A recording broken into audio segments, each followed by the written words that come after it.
ଭାଇ କାଲି ସକାଳ ଘଟଣା ଭାରି ଟେନସନ୍‌ରେ ଘରୁ ବାହାରିଲି ଖାଇଦେଇ ଦିଟା ବୋଉ ଉପରେ ବିରକ୍ତ ହେଇକିରି ଘରୁ ବାହାରିଲି। ଏ କାମ ହଉନି, ସେ କାମ ହଉନି, ଇଏ ହଉନି, ସିଏ ହଉନି।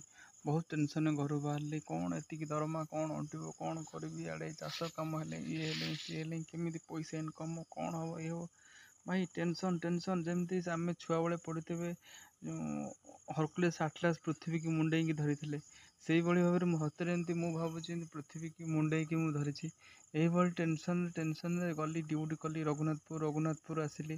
ଆସିଲା ପରେ ପୁରୋହିତପୁର ଆମର Jagatsinghpur post office Jagatsinghpur post-mortem ଯେଉଁଠି ହେଉଛି ସେଇପଟ ଦେଇ ସେ ନାଳବନ୍ଧରେ ଆସୁଛି।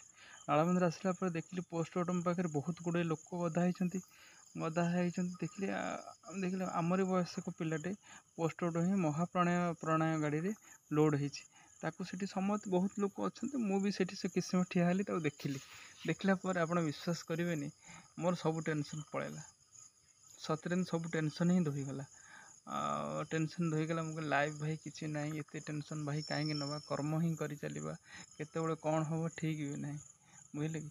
ଆପଣ ଯଦି ଟେନସନ୍ ନେଉଛନ୍ତି କେବେ ଯାଆନ୍ତୁ ସ୍ୱର୍ଗଦ୍ୱାର ଯାଆନ୍ତୁ, ଶ୍ମଶାନ ଯାଆନ୍ତୁ, ସେଇଠି ଜୁଇ ଜଳୁଥିବା ସମୟରେ ଦେଖିବେ ଆପଣ ଯେତିକି ଟେନସନ୍ ନେଉନାହାନ୍ତି, ଯେତେ ପରିମାଣ ଟେନସନ୍ ନେଉନାହାନ୍ତି, ଚିନ୍ତା କରୁଛନ୍ତି ଆଡ଼ୁ ସାଡ଼ୁ ପାତର ଅନ୍ତର ମାନେ ଏମିତି ହେଉଛି, ସେମିତି ହେଉଛି, ଇଏ ହେଉଛି, ସିଏ ହେଉଛି, ଦେଖିବ କିଛି ବି ରହିବନି। ସବୁ କୁଆଡ଼େ ଧୋଇ ହେଇଯିବ। ଦେଖିବେ ଲାଇଫ୍ ଆପଣ ଭାବିବେ ଲାଇଫ୍ କିଛି ନାହିଁ, ବାସ୍ କର୍ମ କରିଚାଲ। କେତେବେଳେ କ'ଣ ହେବ ଠିକ୍ ନାହିଁ। ଆପଣ ଥରେ ଯେତେବେଳେ ଟେନସନ୍ ଅଧିକା ହେବ, ଆପଣ ଥରେ ଯାଇ ଶ୍ମଶାନ ଆଡ଼େ ବୁଲି ଆସନ୍ତୁ, ଜଳୁଥିବା ଜୁଇକି ଟିକେ ଦେଖନ୍ତୁ। ବାସ୍, ଜୟ ଜଗନ୍ନାଥ।